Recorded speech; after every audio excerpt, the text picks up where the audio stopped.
você da Escola da Manhã, seja bem-vindo mais uma vez à nossa aula. Hoje nós vamos encerrar essa série, o livro de Atos, e nós vamos falar sobre o centurião, que foi salvo pela pregação do apóstolo Pedro. Nós vemos a intervenção direta ali do Espírito Santo para salvar esse homem, e como essa passagem ela é importante para nós que estamos frequentando a igreja, que temos contato com as Escrituras, como ela nos ensina realmente a buscar a salvação. E se nós somos daqueles semelhante a esse centurião que buscava a salvação, ou que era um homem temente a Deus, e como que nós podemos encontrar essa salvação em Cristo Jesus? Nós vamos ler uma passagem que trata a respeito lá em Atos, capítulo de número 10, peço a todos que abram as Escrituras lá em Atos, no capítulo de número 10, a partir do versículo de número 21 até o versículo de número 48. Leiamos. E, descendo Pedro para junto dos homens que lhe foram enviados por Cornélio, disse: Eis que sou eu a quem procurais. Qual é a causa por que estáis aqui? E eles disseram: Cornélio, o centurião, homem justo e temente a Deus, e que tem bom testemunho de toda a nação dos judeus, foi avisado por um santo anjo para que te chamasse à sua casa e ouvisse as tuas palavras. Então, chamando-os para dentro, os recebeu em casa. E no dia seguinte foi Pedro com eles, e foram com ele alguns irmãos de Jope. E no dia imediato chegaram a Cesareia, e Cornélio estava esperando, tendo já convidado seus parentes, amigos e amigos mais íntimos.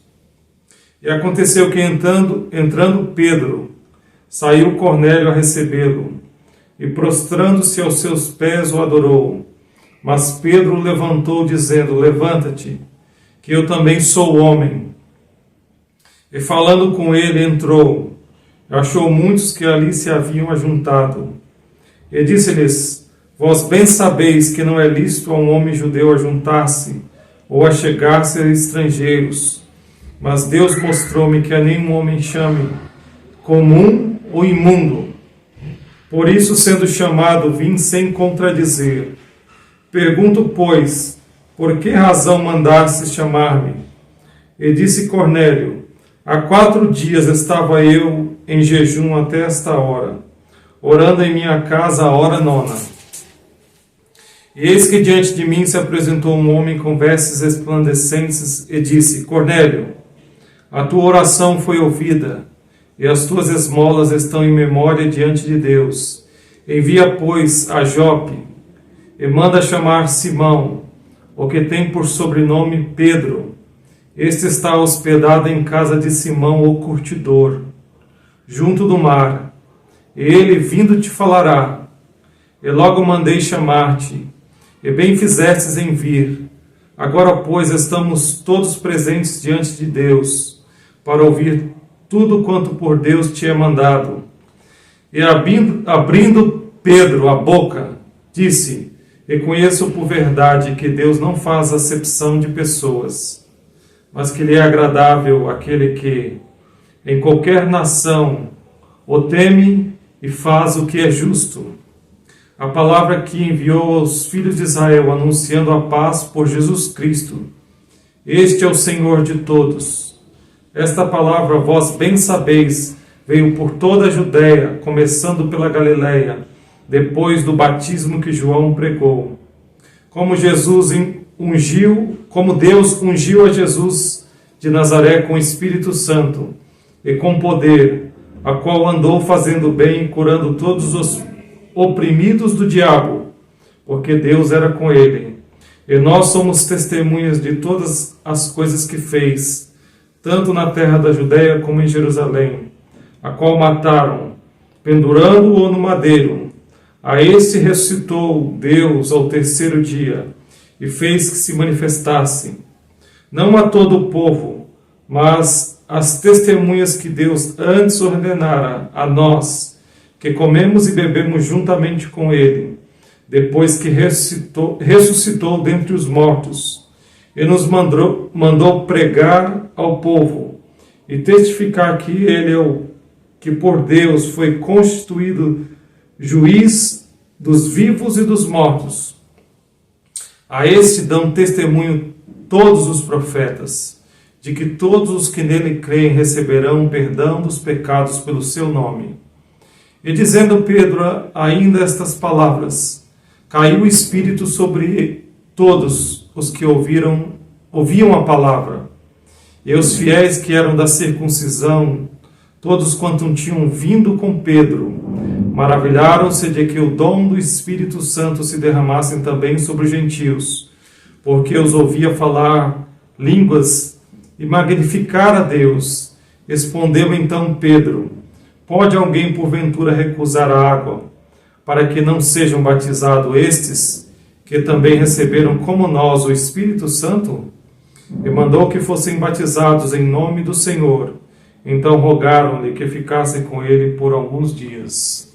Nós vemos aqui essa passagem do centurião, e nós vemos esse homem que era temente a Deus, que dava esmolas, que fazia orações a Deus, mas que ainda não era um homem salvo, um homem que poderia atestar ter sido salvo e ter nascido de novo.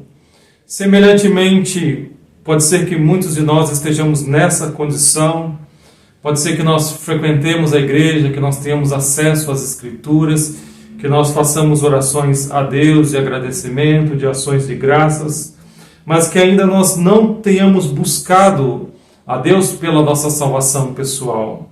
Então, essa passagem, essa lição de hoje, a respeito desse centurião romano chamado Cornélio, ela nos ajuda a ver o nosso estado diante de Deus, porque pode ser que muitos de nós sejamos diferentes de muitos dos nossos pais ou dos nossos amigos na igreja, que viveram uma vida longe de Deus, né, e que estiveram durante muito tempo, durante a sua infância, a sua adolescência, a sua fase adulta, distantes de Deus até serem encontrados. Talvez nós estejamos nesse outro grupo de pessoas, mesmo crianças ou ainda adolescentes, que cresceram ouvindo essas coisas, que têm um certo temor de Deus em seu coração, que fazem orações, mas que ainda não podem testificar que nasceram de novo. O que nós vemos nesse homem? A primeira coisa é que ele temia a Deus. Ele estava convencido de que o Deus da Bíblia, que era adorado pelos judeus, era o único Deus, era o único e verdadeiro Deus. Talvez você tenha a crença de que só existe um Deus, de que não existem os outros deuses. Talvez você até olhe para as outras religiões e você veja o quão tolo são muitas daquelas pessoas, ou achar que elas são tolas. De fato, existe uma tolice, mas muitas delas, ou grande maioria delas, elas fazem por ignorância, por não conhecerem ao Deus verdadeiro e por estarem afastados das Escrituras. Mas este homem, ele temia a Deus, e ele era diligente, ele era um homem que ele estava disposto a mostrar a sua devoção, o seu temor a Deus pela sua conduta. Ele apartava-se dos caminhos errados, ele não era um homem egoísta, numa sociedade que era egoísta, avarenta, que buscava o benefício pessoal.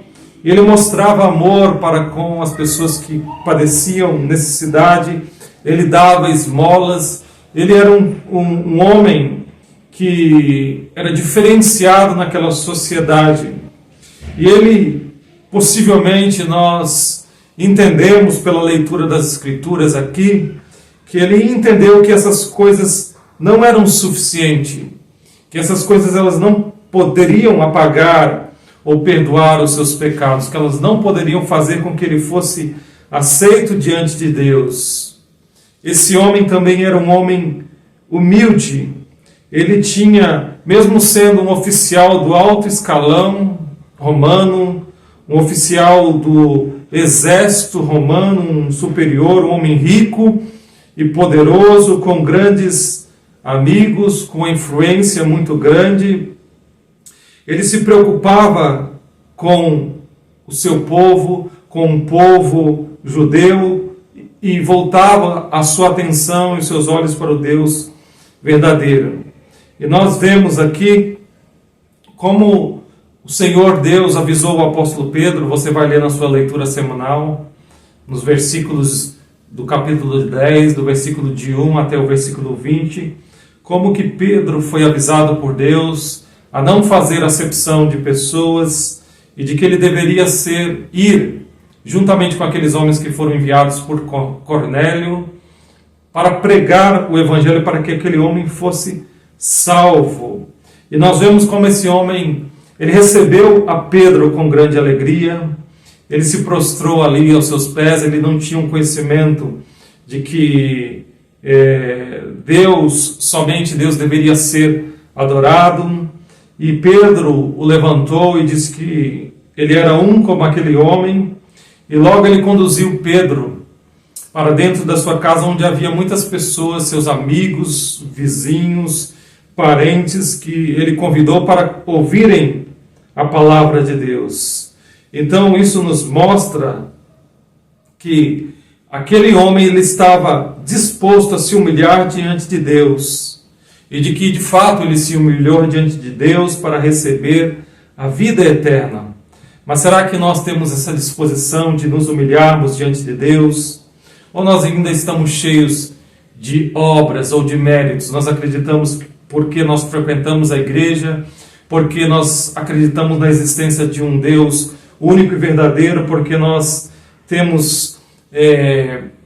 fazemos orações, agradecemos a Deus, que isso nos garante que nós somos aceitos por Deus e vamos entrar no céu? Não. Esse homem, ele não tinha essa concepção, essa ideia em sua mente. Por outro lado, mesmo sendo religioso, ele chama ali a Pedro, ele introduz Pedro para dentro da sua casa, e Pedro prega o evangelho para ele, e ele crê, ele abraça, ele se arrepende diante de Deus, e ele é salvo. Nós vemos aqui que Pedro, como a maioria dos judeus, ele não poderia ter contato ou esse tipo de comunhão, comer, assentar-se numa mesa para fazer uma refeição com aqueles que eram gentios. Mas nós vemos que na era do Evangelho, essas coisas, elas são finalmente quebradas ou derrubadas, né? Nós tivemos em 1989 a queda do Muro de Berlim, né? Onde dividia ali os países que eram comunistas dos países capitalistas. Nós tínhamos a divisão entre a Alemanha Oriental e a Ocidental, e aquele muro, ele fez com que a separação ali e aquela nação realmente se reunificasse, e aquele que era um mesmo povo voltasse a uma unidade. Foi isso que Deus fez através de Cristo. Em Cristo não há judeu, não há gentil, mas todos nós, quando vamos a Cristo pela fé, nós nos tornamos um só povo, parte da igreja do Deus vivo. E nós vemos que Pedro, ele entendeu ali que Deus, ele estava disposto a salvar não somente os judeus, mas a todos aqueles que buscassem a salvação. E aquele homem, ele ouviu a mensagem de Pedro. Pedro explicou com grande precisão e corrigiu ali a concepção errada dos judeus a respeito do Senhor Jesus Cristo e de como o Senhor Jesus Cristo, ele ia ser enviado a todas as nações para que todo aquele que nele crê tenha a vida eterna, e de que Deus haveria de acolher de todas as nações aqueles que buscassem a Deus. Então Deus ele pode acolher você. Deus ele não faz acepção de pessoas. Ele salva todos aqueles que buscam a Ele em sinceridade, em verdadeiro arrependimento. E Pedro, ele mostra que o Senhor Jesus Cristo, a respeito de quem o centurião provavelmente havia ouvido, que este havia sido enviado por Deus, e ele dá testemunho de que Jesus Cristo era o Messias, o Salvador prometido por Deus, e que isso ficou claro através do poder do Senhor, de seus milagres e da sua ressurreição dentre os mortos, e de que ele fora crucificado para carregar a punição pelos pecados de todos aqueles que creem nele, mas que no terceiro dia, no dia do Senhor, ele ressuscitou dentre os mortos, e de que Pedro e os apóstolos e muitas outras testemunhas eram testemunhas oculares da sua ressurreição, e de que esse Jesus que salva, que dá a vida eterna àqueles que buscam e lhe pedem, é o mesmo Jesus que foi constituído por Deus, juiz dos vivos e dos mortos, e de que há de julgar o mundo um dia. Mas também ele diz que todos aqueles que creem nele receberão o perdão dos seus pecados e terão a vida eterna.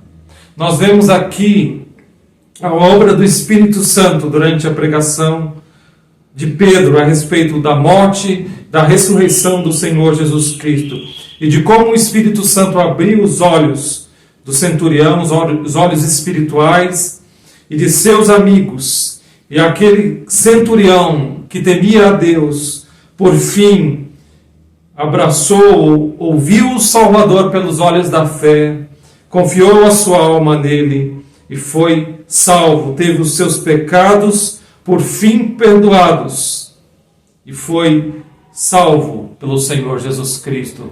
Nós vemos aqui a obra do Espírito Santo em convencer aquelas pessoas. Só o Espírito Santo pode nos convencer e nos mostrar quem de fato nós somos. Talvez você, nós não tenhamos visto ainda a gravidade dos nossos pecados. Por isso nós não vemos a necessidade imperativa, urgente de buscar a salvação, buscar a Cristo. Nós deixamos isso para depois, nós protelamos, porque nós não vemos a gravidade do pecado. Mas esses homens, Cornélio e esses homens que buscaram o Senhor nesse dia, eles viram a gravidade do seu pecado e buscaram ao Salvador. Buscaram ao Senhor. Ocorre o mesmo com cada um de nós. Todos temos de mostrar a Deus diligência em buscar, confessar os nossos pecados, deixá-los para trás, porque se nós continuarmos assim, nós nunca seremos salvos, nós nunca buscaremos ao Senhor Jesus para que Ele satisfaça diante de Deus, ou Ele tenha satisfeito diante de Deus, ali na cruz, o preço pelos nossos pecados. E nós vemos a bênção que eles receberam ali, quando foram lhe dadas a certeza da salvação, a certeza do perdão, e ali foi-lhes dado o Espírito Santo e o arrependimento para a vida. Nós vemos essas coisas maravilhosas, queridos, mas essas coisas fazem parte das suas vidas. Vocês já buscaram ao Salvador pela salvação pessoal? Como nós vimos aqui a obra extraordinária do Espírito Santo, que mostrou a eles a gravidade do pecado e a necessidade imperativa, urgente, real de buscar a salvação. Enquanto nós não entendermos essas coisas, nós não veremos a necessidade de buscar a Cristo. E nós continuaremos mortos, mesmo tendo as Escrituras, mesmo fazendo orações, mesmo crendo na existência de um Deus único, mesmo tendo em nosso coração algum tipo de graça a Deus pela vida, pelo sol, pela saúde. Mas é importante que nós consideremos isso. Esse homem, ele tinha muitas virtudes que nós não temos. Todavia ele não era salvo. Todavia ele tinha uma necessidade, e a necessidade dele foi suprida: o perdão dos seus pecados e a vida eterna.